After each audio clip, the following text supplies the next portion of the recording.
যদি কারোর এরকম অসুস্থতা থাকে যে তার কোমরে কৃত্রিম হাড় লাগানো হয়েছে, যার কারণে তিনি বসে কোনো কাজ করতে পারবেন না, ফ্লোরে বসতে পারবেন না, তাহলে এ আল্লাহর বান্দা চেয়ারে বসে বা যেভাবে তার সুবিধা হয় সেভাবে বসে তিনি নামাজ পড়তে পারবেন।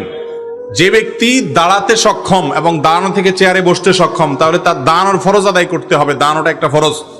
এরপরে রুকু সেজদা করতে পারে না, কোমর ভাঙতে পারে না, তাহলে চেয়ারে বসে হালকা একটু মাথা ঝুঁকি ইশারা করে রুকু বা সেজদা করবে, এইভাবে সে নামাজ পড়বে। কারণ লা ইউকাল্লিফুল্লাহু নাফসান ইল্লা উসআহা, আল্লাহ তাআলা কারোর সাধ্যের বাইরে কোনো কিছু করার জন্য তার উপরে কোনো নির্দেশ চাপায়া দেন নাই, বিধায় যতটুকু সাধ্যে আছে ততটুকু তিনি করবেন ইনশাআল্লাহ।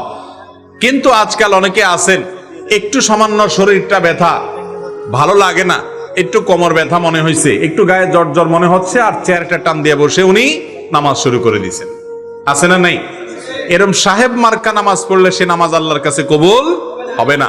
অবশ্যই আপনাকে দাঁড়িয়ে রুকু করে সিজদা করে নামাজ পড়তে হবে। যদি আপনার সক্ষমতাই না থাকে, আপনার ক্ষমতাই না থাকে, আপনি যদি অসুস্থ হয়ে যান, কোনোভাবেই পারেন না, তাহলে সেক্ষেত্রে আপনার জন্য জায়েজ হবে এই যে কোমরে এ আল্লাহর বান্দার হাড় লাগানো হয়েছে, কৃত্রিম হাড়, তিনি অসুস্থ, অতএব তার জন্য তিনি যদি রুকু সিজদা করতে না পারেন, চেয়ারে বসে ইশারা রুকু সিজদা করা জায়েজ আছে।